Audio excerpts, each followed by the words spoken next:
Good afternoon, ladies and gentlemen. Today's webinar is one of the series of webinars that we have planned to air for the year 2025.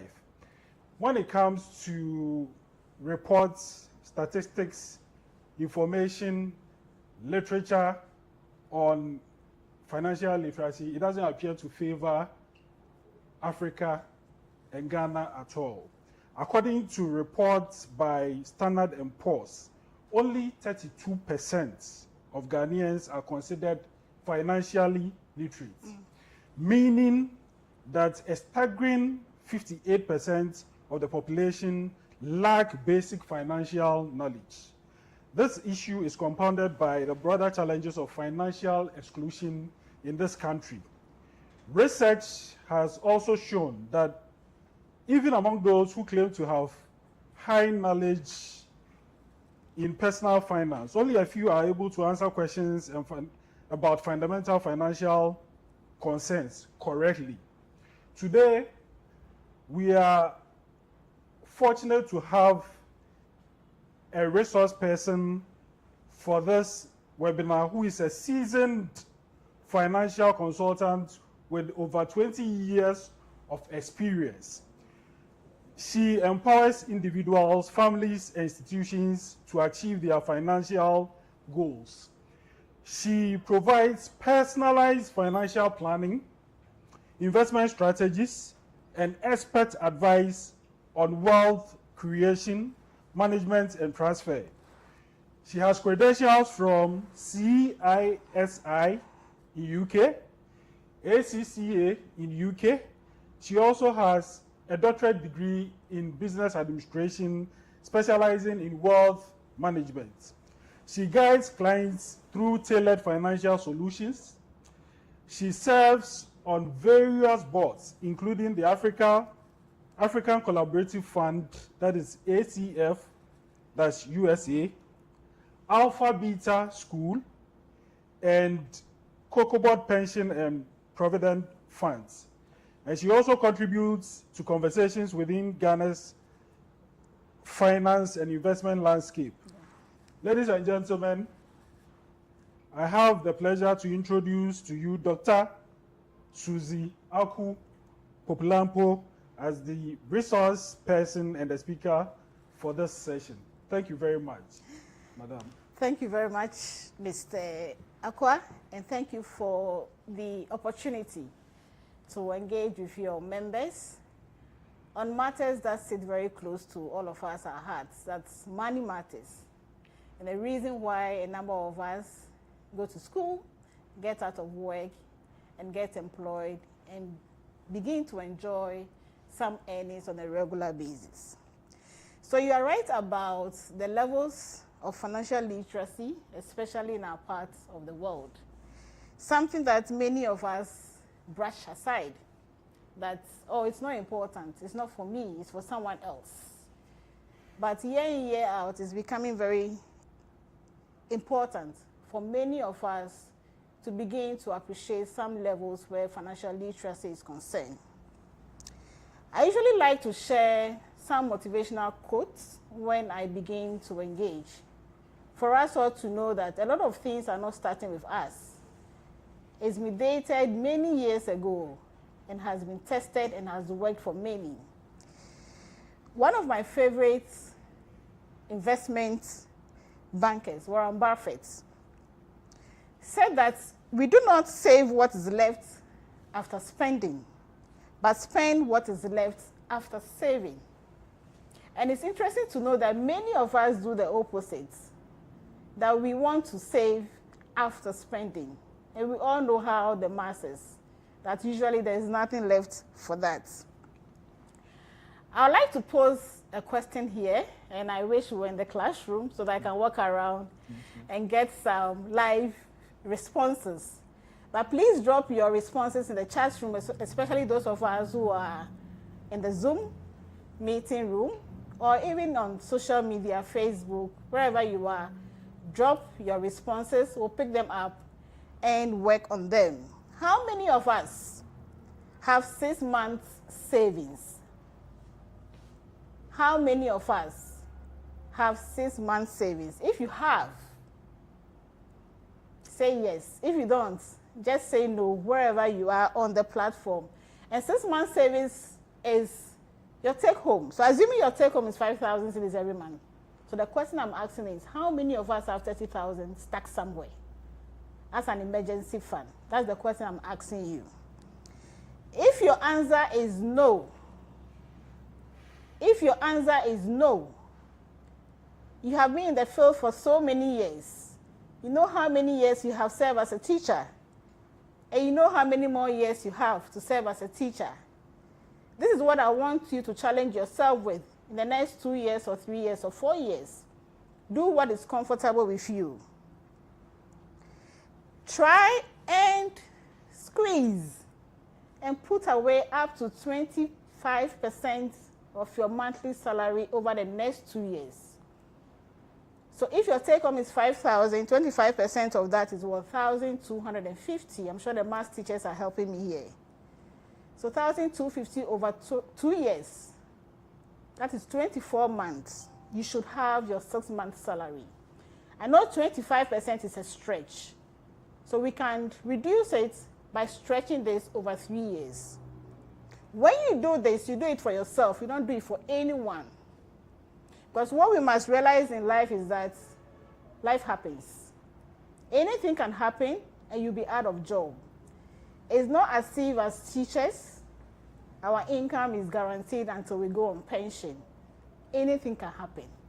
So the challenge is, if something happens to you and you have to be out of job, do you have 30,000 cedis stuck somewhere that you can live off for the next 6 months? I hope we have some responses in the chat room. We can pick it up and look at it later. So for the next few minutes, what I'll share today, it's financial literacy, a few things that we must know. Gap analysis. It's important for everyone to know where they are and where they want to get to. But here we are moving into our personal financial gap analysis. We will look at budgeting. I'm sure our accounting teachers will love this session, but we are just looking at the basics, nothing technical. We want to understand debt. Many of us are living off loans, several loans. We want to understand the implication as we take on debt every time. And for me, it's about personal debt management. What are the strategies? And the reason why we are gathered here, wealth creation, smart ways to go about it. Very basic. Everybody likes to be applauded. Oh, he's rich. Oh, she's wealthy. Everybody likes that. But it doesn't happen if you don't do anything. So look at some smart ways we can begin to engage in that. When it comes to literacy, so all of us are teachers. So we all know what literacy is, but we are looking at financial literacy. So just as we have students that we teach for them to know, understand, and comprehend various subjects, it's the same thing that comes whenever we talk about financial literacy. So financial literacy is about knowing and understanding and managing our personal finances. It's as simple as that. Know, understand, and manage. And the next level for me is taking action. When you know and you understand, what do you do? It is for you to begin to take some informed decisions and informed steps. You save, you invest, and you create wealth. So those are the steps you take. So it's not enough to know about it, but what is more important is for you to take the needed steps. Like every literacy level, in financial literacy, we have levels as well. And for me, whenever I have to engage with anyone, especially on one-on-one basis, I like to test your financial literacy level because it helps me to engage with you better. So we have the intermediate, advanced, and experts. And the desire is that we all grow to be experts where financial literacy is concerned. At the intermediate level, we are looking at you having the basic knowledge and applying it on a daily basis. So you appreciate what it takes to save. You know that after savings, you have to invest. So that is the basic level or the intermediate level. The advanced level is you taking the bigger steps of investing, building a portfolio, having a bit of everything, taking advantage of tax planning, and of course, estate planning. At this point, you are beginning to build your wealth because you need to move from one level to the other. The last stage is the expert stage, where now you have so much, we call it wealth transfer. So you have created your wealth, you have managed it, now you have to transfer the wealth through some sophistication in investments. But all this will not happen if you don't take the first step of knowing and applying what you know to create the wealth and have it managed and also begin to transfer. I hope I'm beginning to speak to some people on the call. So with the statistics that have been shared with us, what is critical for us to know when it comes to financial literacy, especially the concepts, are a few things that I have listed here. If you have a pen and paper with you, you can note them down. Or if you have a phone, you can open your notepad and begin to type some few things in. You need to know about savings, budgeting, emergency fund, investments, credit, debt management. You have to be tax aware. Insurance. Many of us feel that insurance is a waste of money, so rather not do it. Financial planning, risk management, retirement planning. Mr. Akwa, a conversation that we may have to pick up some other time. We need to know about regulations or the regulators that manage this space. Importantly, we need to know about the platforms that we can access, and then financial intermediaries we can go through to have access. Teachers Fund is one of such financial intermediaries. Because for many investments, we are unable to buy them ourselves. We need to go through financial intermediaries. So why is financial literacy important? Why should I know? Why should I bother? Because you make better financial decisions if you know. You are more organized financially if you know, and you are not afraid to retire.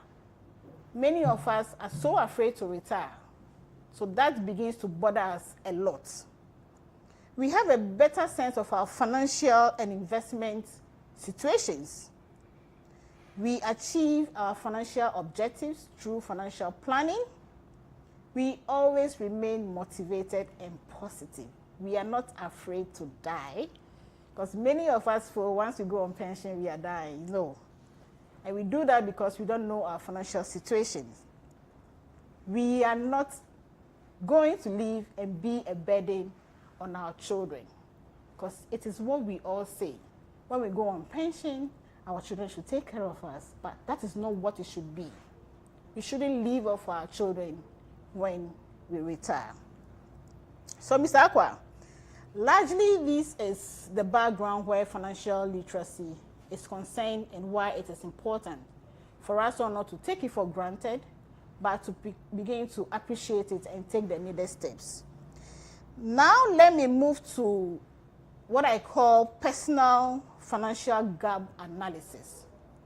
When it comes to financial matters, what I tell people is that it is personal. When you do it for yourself. You don't do it for anyone. So the second question I want to ask is, and Mr. Akwa, I'll put you in the chair as my client, but all of us should try and put in the responses in the chat room as well. How will you describe your current financial situation? I know you have some few years to go on pension. I know that because I have engaged with you. How will you describe your current financial situation? Is it okay, good, okay? I mean, how will you describe it? It is good. It's good, okay. That is for him. I don't know about yours. Whatever your situation, if it's bad, be bold enough to say it is bad. So what about your future financial considerations, Mr. Akwa? What keeps you up at night when you sleep? Where your finances are concerned. Let's all put that responses in the chat room. Let's be bold and say, what keeps you up at night? Are you still paying school fees? Yeah, I am. So school fees keeps you up? Yes, please. Are you paying rent? No. No. Okay. What other thing do you think about where finances are concerned? Anyone, just one thing. Maybe support to friends, Family. extended family. Okay, so charity is engaging you now, which is good. All right.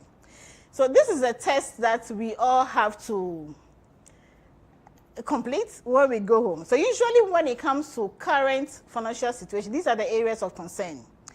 First of all, you must be bold enough to ask yourself, how old am I now? How many more years do I have to go on pension? Many of us are not bold to, disclose our ages. But how old am I? We all know the pension age. Number of children that I have, am I done? Number of dependents. So he has dependents, of course. That is on his mind. Your income. How many income sources do you have? Is it just a salary? We'll look at that along the line. Your expenditure. How do you spend? What do you spend on? At the end of the month, do you have surplus? Do you have deficits?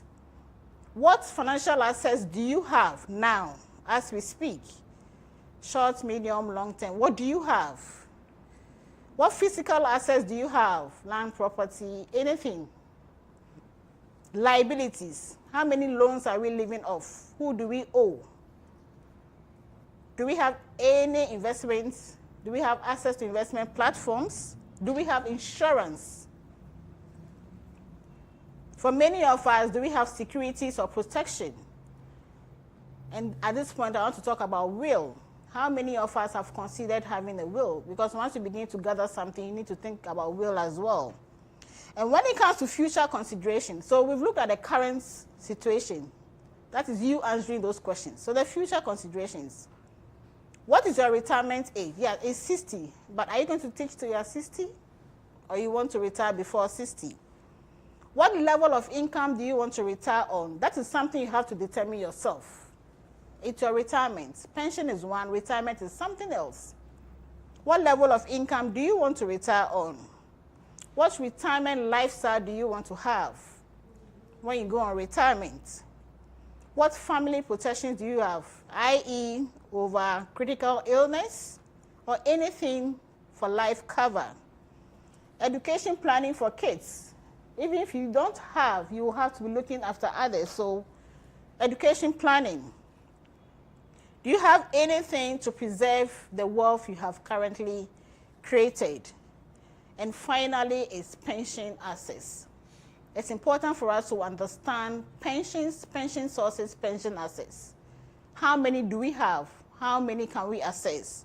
So these are the things that should occupy your mind. And when you know what you're aspiring to be or to get to in the future, and you know your current situation, you see the gap yourself. So it's important for you to work on those gaps to ensure that you are not afraid to retire. You are not afraid to grow old. When it comes to the investment lifestyle, this is what we recommend where wealth creation is concerned. We have 3 cycles. So we have the wealth accumulation stage, and this is between age 20 to age 45. When you turn 18 years, you can start investing. So between age 20 to 30 is what we call the early years in investing. By 30 to 45, we are looking at family and career building. So a lot of things take our attention. So that is a stage you must build your wealth. So if you are on the call and you are 45 plus, and you haven't accumulated any wealth at this stage, you should be very worried. The next stage is the consolidation stage. That is between ages 40 to 60. So Mr. Aqua is between that age. And this is the pre-retirement age, or the empty nest as we call it, because the kids will now be out of the home and it's just you and your spouse.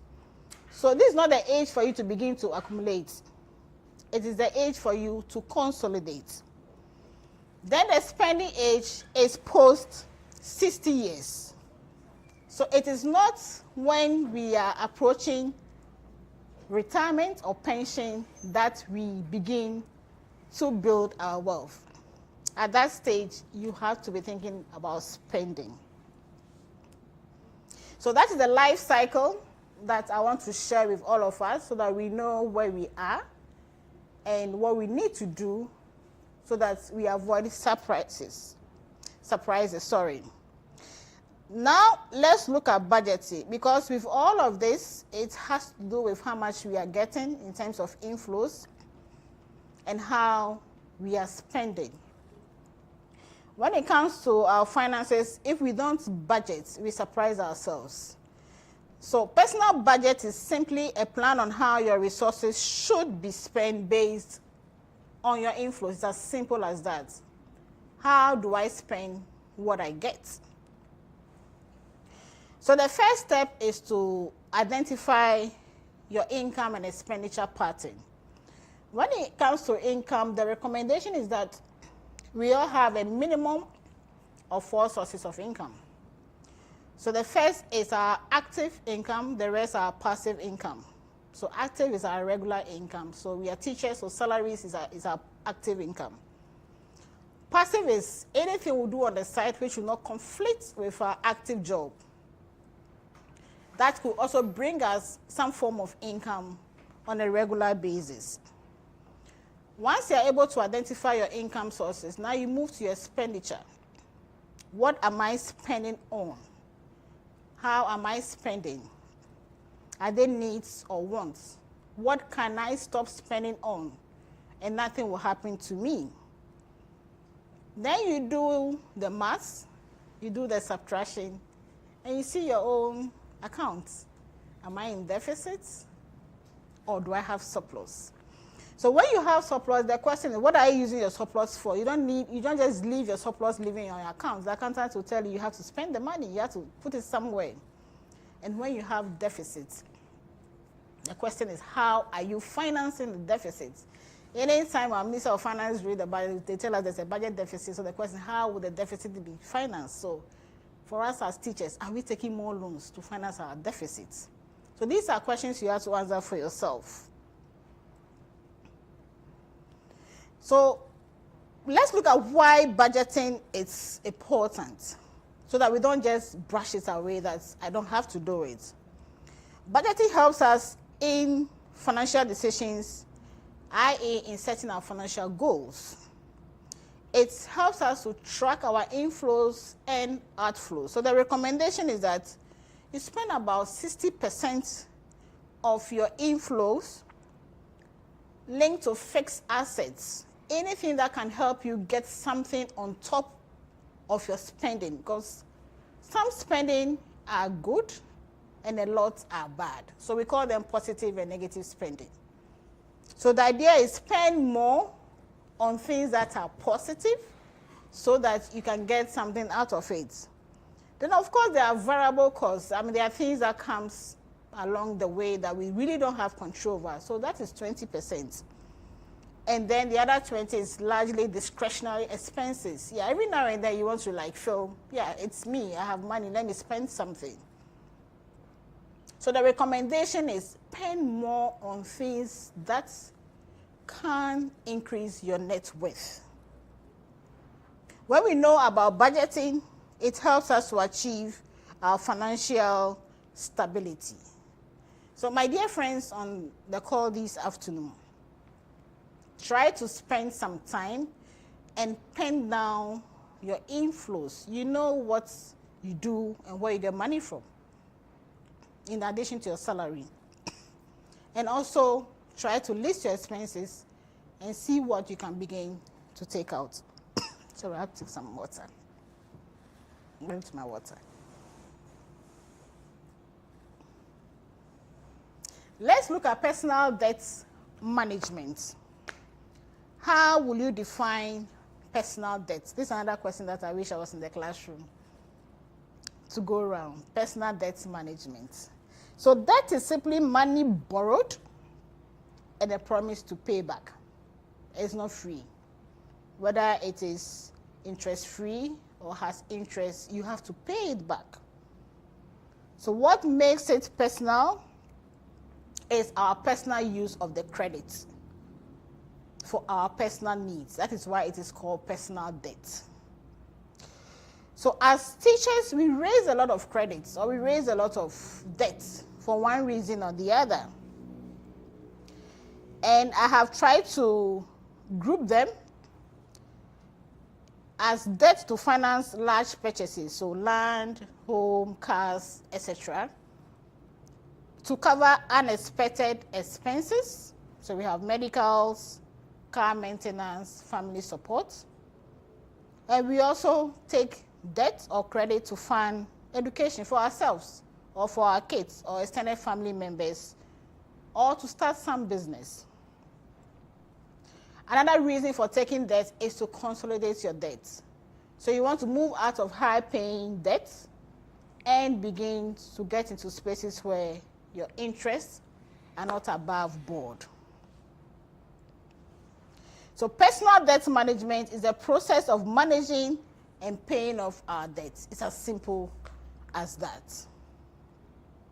So what are the strategies? So how do someone ask, okay, all right, I've heard you. So how do I go about it?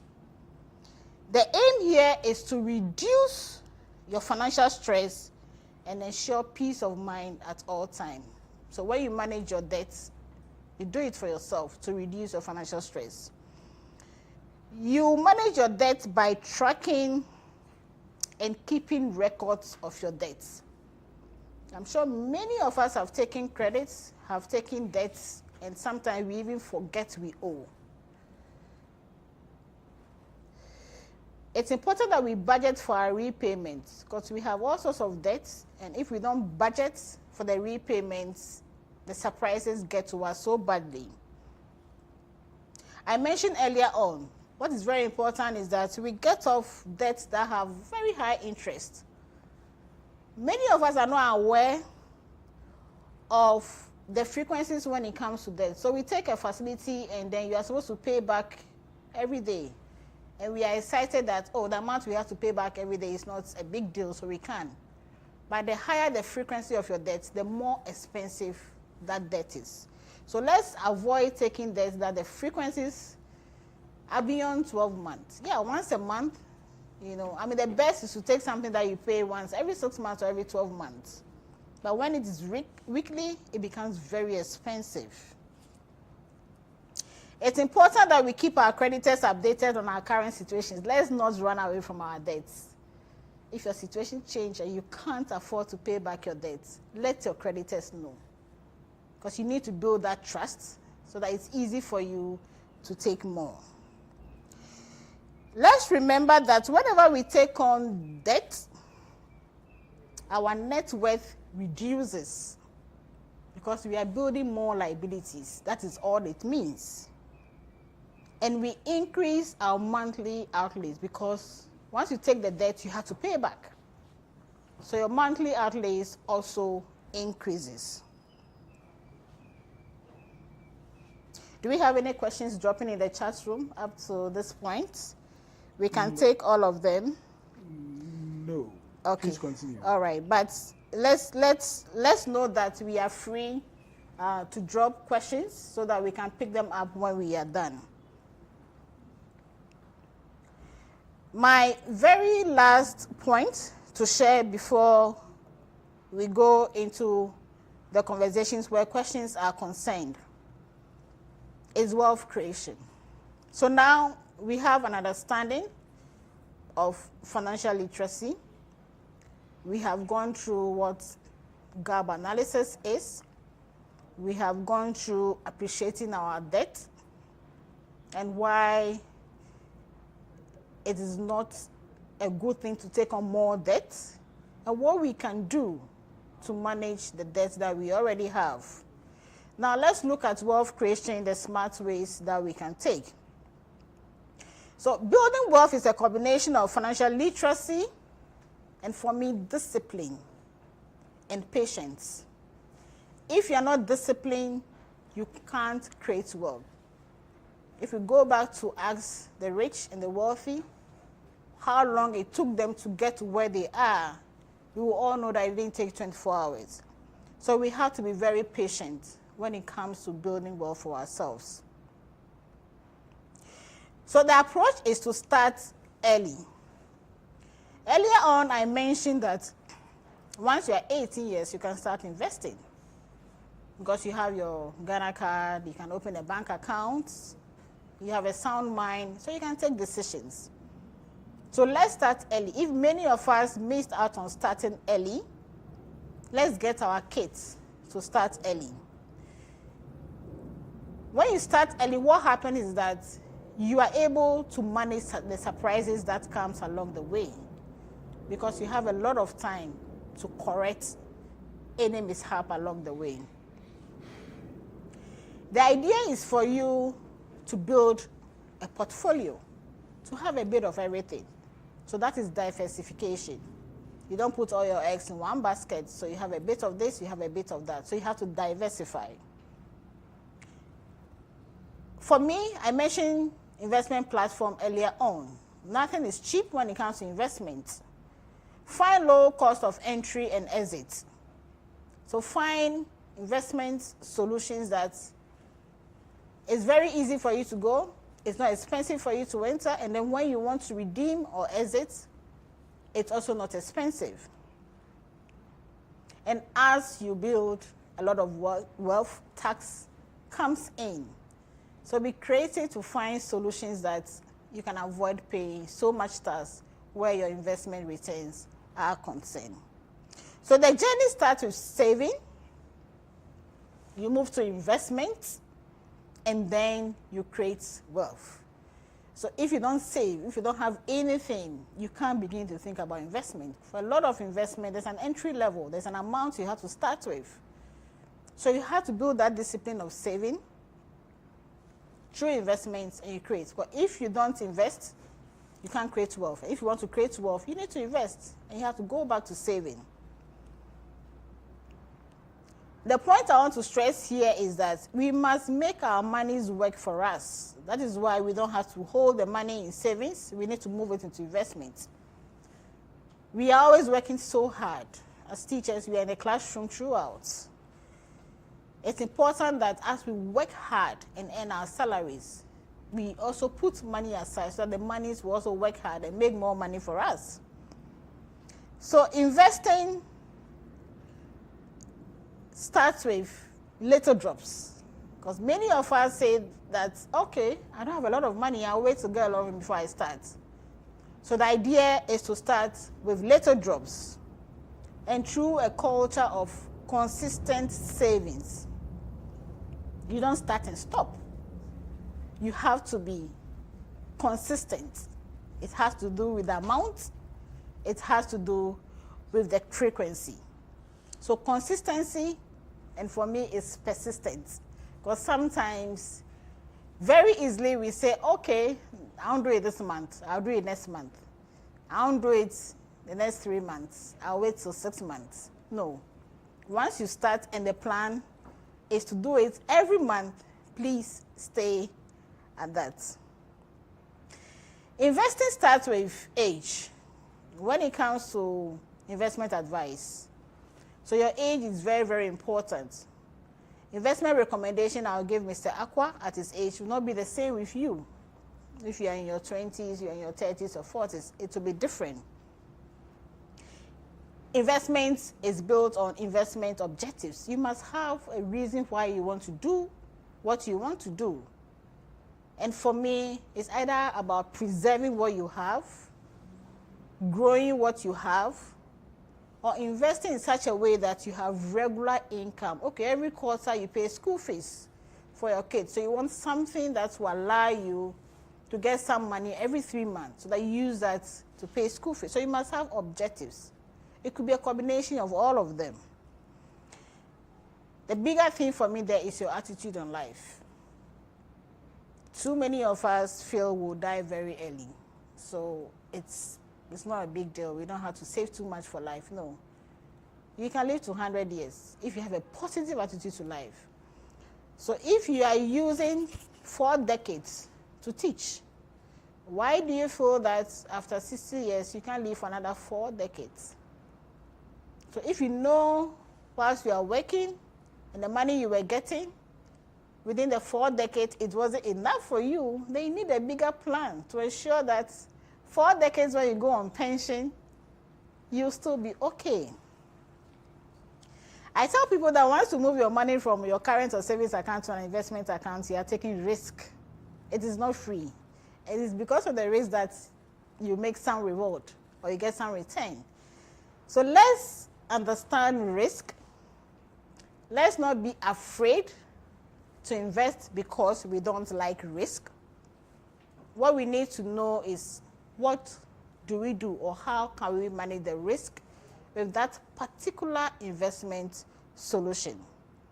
So usually in finance we say the higher the risk, the higher the expected returns, and the reverse is also true. So if you don't like risk, your money may not grow as fast as you anticipate. At the end of the month you say, oh, I got only 15 cedis. Is that why I invested for 1 year? It's because of the solution you have taken. But in all of these, there's a window for correction, which is through diversification, that you spread your assets across various investment solutions, and you've started early, so you have time to correct your mistakes. There's a table on slide 31. If you can project that on the screen for me, the recommendations we have were building a portfolio or creating an asset is recommended depending on what your age is. So when it comes to investing, it's important that you are bold enough to understand where you are in life, that is your age, so that you don't do things that you shouldn't do because of your age. So when you are under 40 years, so if you're on the call and you're under 40 years, out of your 10,000 cedis, out of your 50,000 cedis, out of your 100,000 cedis, the recommendation is that you keep only 5% of it in cash.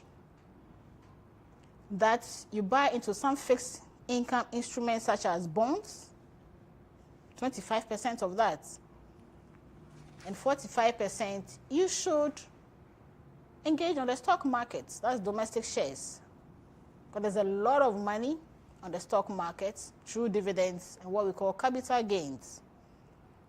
And venture into the international markets. There are several platforms now, 20% of that.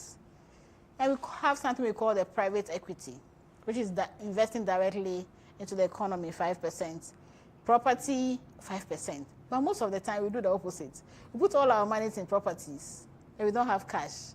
Or we hold all our monies in cash and we don't have anything. So when you look across the table, so under 40, between 40 to 49 years, 50 to 59 years, 60 to 69, and over 70. So you see that as you grow, the recommendation is for you to begin to hold a bit of cash. So from 60 years, your cash balances are about 35. You don't do any properties at all. Over 70, you have over 50%, because when you are in retirement, what you need is liquidity. So let's be guided by this table and begin to take some actions based on our ages. So the next slide largely talks about investment products, some investment products on our markets, what you get interest on. So they are almost like we are guaranteed some reward. So the treasury bills, the fixed deposits, commercial papers. Now we have commercial papers listed on the stock exchange. We have government bonds. We have corporate bonds. But all of these you have to buy through financial intermediaries. So the commercial banks or the investment firms. Then of course we have instruments, i.e. you being part of a business. So you are buying equity. You get dividends, you enjoy capital gains. Then we have pooled funds, mutual funds, collective investment schemes. Very easy for everybody to buy because of the entry level, 20 cedis, 10 cedis, 50 cedis. Everybody can have that. So we have mutual funds, unit trusts, real estate investment trusts. We have what we also call the exchange traded funds. All these are bought through the investment firms. And then of course we have what we call alternatives. So properties, commodities, offshore investment, etc. So there is so much you can buy for yourself as a way of growing your investment. So what you must do, my dear teachers on the call,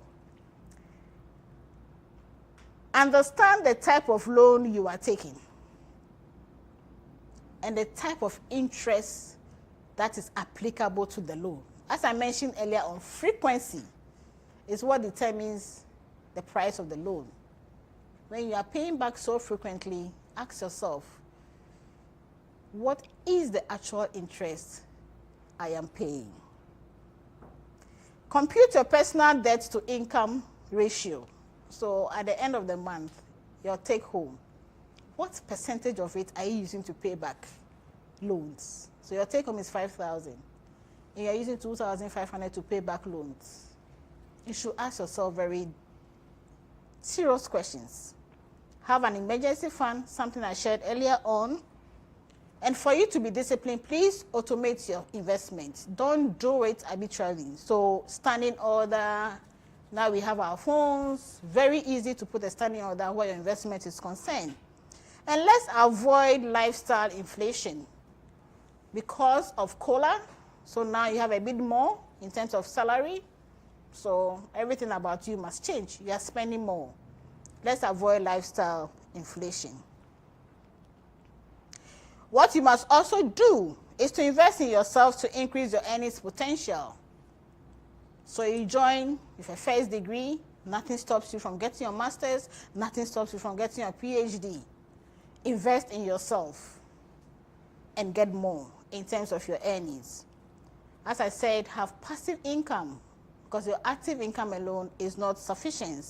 Have insurance. The minimum you can have is health, education, and now we have funeral insurance. So have something to support emergencies. And please talk to financial consultants on managing your debt, because sometimes we don't have the answers ourselves. To conclude, let's avoid quick returns. Many of us are looking for quick returns. Let's avoid greed. It's something that kills us. Let's avoid panic selling. You're holding on to something good. Everybody is rushing to sell out, so you also rush to sell out.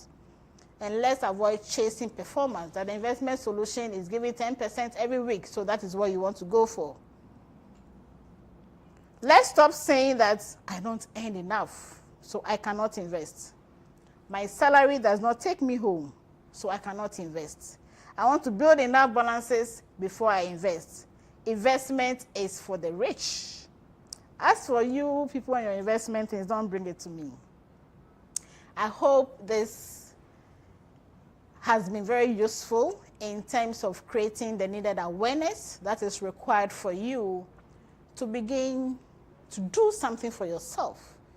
I create wealth for yourself, because post-pension will come and your lifestyle shouldn't change because you are now on retirement. Thank you, Mr. Akwa. Thank you very much, Dr. Susie Pupulampu. I think when you started your presentation, you asked a certain question, and you asked our audience to drop their responses in the chat room. Yeah. Now, out of the 12 persons who responded to the question, only one said yes. And we received this a few minutes after you posed the question. Now, we also, we received a couple of comments from our members, and then a few questions which we shall go through. Now, Chumesi Ankra indicated that it is good to be part of this program, which is a very positive comment. Then Gloria Konedu also indicated that it is good to be part of this program. Yeah. Okay, so she says,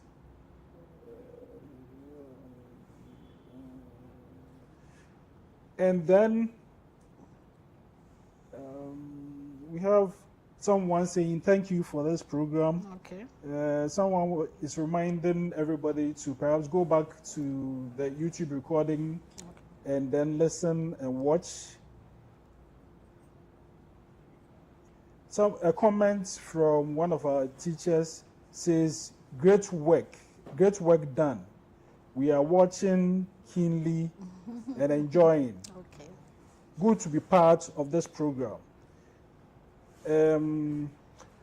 The other thing that was shared was that a lot of the members are requesting for the slides after the program.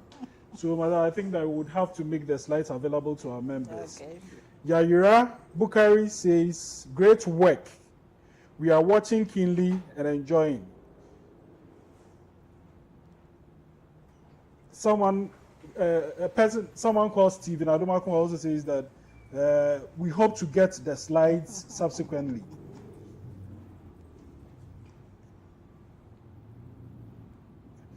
Kevin Amwakun says that he likes the discipline and patience part of creating wealth. Yeah. Harrietta Ayuwa says that the program is very educative. Let me share these questions with you, Madam. Okay.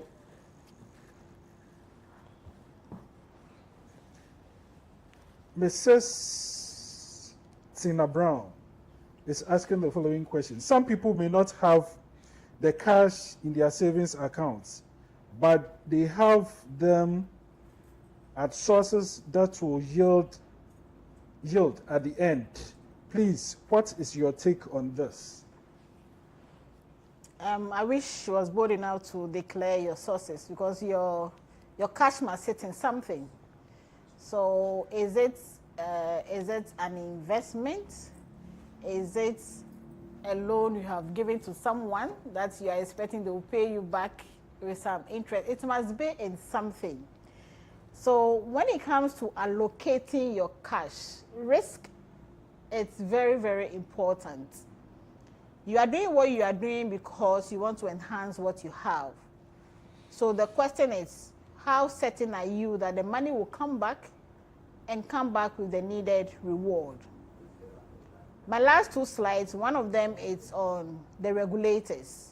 We have been guided in this market. Now, when it comes to us taking any investment decisions, it's important for us to do it with institutions that are aligned with the regulator. So you're either doing something with regulators, with institutions that are regulated by the Bank of Ghana, that is savings and loans, microfinance, or you are doing something with an institution that is regulated by the Securities and Exchange Commission. These are the investment firms. Or insurance, that is NIC. And when it comes to pension, everything you do must fall under NPRA. So security is very important. You don't want to lose what you have accumulated. So your cash may not be in bank, yes, but your cash is in something. So the question is, what is it in? And how sure are you that the money will come back? So diversify from one or two sources and spread it in such a way that even if you lose some, you are not losing all of it. Okay, thank you very much. Madam, Sylvia Agazi Atama asked a question, and I quote, please, can you help us on the investments to commit our money to, unquote?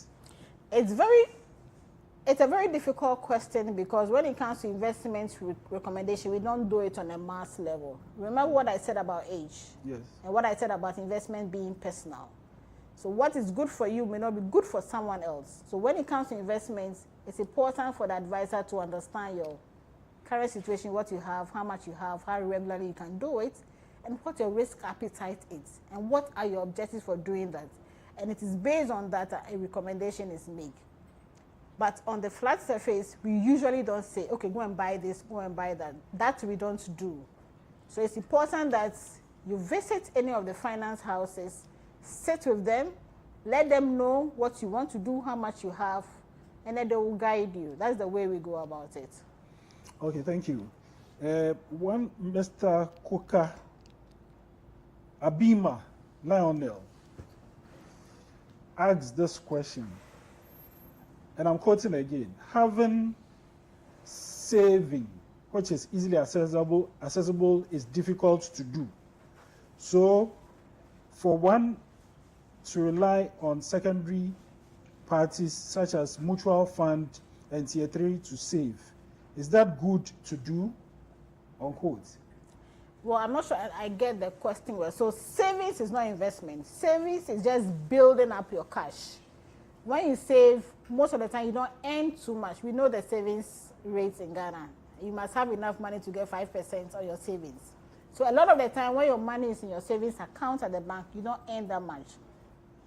So the idea is to move it from savings to an investment. So the other solutions you have mentioned are investment. The mutual fund is an investment. So that is where you make money. So if you remember what I said, that the journey starts with savings. So you must start save. When you are done with saving, then you move into investment. You don't keep your money in savings or savings account because you want to grow whatever you have. Okay, thank you. Madam, there's a question here. A teacher, someone is asking, if you are a teacher who has about 10 years to retire and you just realized you have no savings, let alone investment, what advice would you give to him to redeem himself? You should worry a lot. When you sleep, don't just sleep. You need to think a lot because you have done effectively 1 decade in active work. If you join the service from 20 years, you've done 1 decade. That's 10 years. So you have 3 more decades to go. So if in 1 decade you haven't done anything, you have three decades. So it means you have to double your efforts. So to redeem yourself, it's a wake-up call for you to start doing something now. And if the idea was for you to save 100 cedis every month, the recommendation is increase it so that you'll be able to catch up with the first 10 years that you have lost. So please, don't take this easy. As I said, start early. When you start early and you even lose money along the way, you have time to correct it. Okay, Ken Amwakon is suggesting that we organize such a program every month for members. And then Amidu Ishak is asking if the mutual fund can be the investment for members. And then finally, Samuel Ayaba says some of us are using mutual fund as the only investment. Are we risking? Because you just talked about security. So mutual funds are collective investment schemes. I want to believe that teachers funds do you have anything like that as teachers funds? Yes. So mutual funds are just, the mutual is because the members have a mutual interest to achieve an investment objective. When it comes to mutual funds, there are different classes. So we have mutual funds that invest only in equities. We have mutual funds that only invest in money market instruments. We have mutual funds that have combined the two, so they are called balance funds. We have mutual funds that invest in real estate, they are called real estate investment funds. And then we have other sophisticated ones like the exchange traded funds that are backed by commodities. So when I'm saying you should diversify is even within the same asset class mutual funds, you should buy different types of mutual funds. So don't just put all your money in one mutual fund. You can buy about 3 to 4 mutual funds, and that is you spreading your risk. Thank you very much, Madam Susie. I think when we started the program, I indicated that this episode or this session is just one of the many sessions that we have planned for this year, 2025. So we hope to come your way again with another episode very soon. Thank you very much for watching. Thank you. Thank you.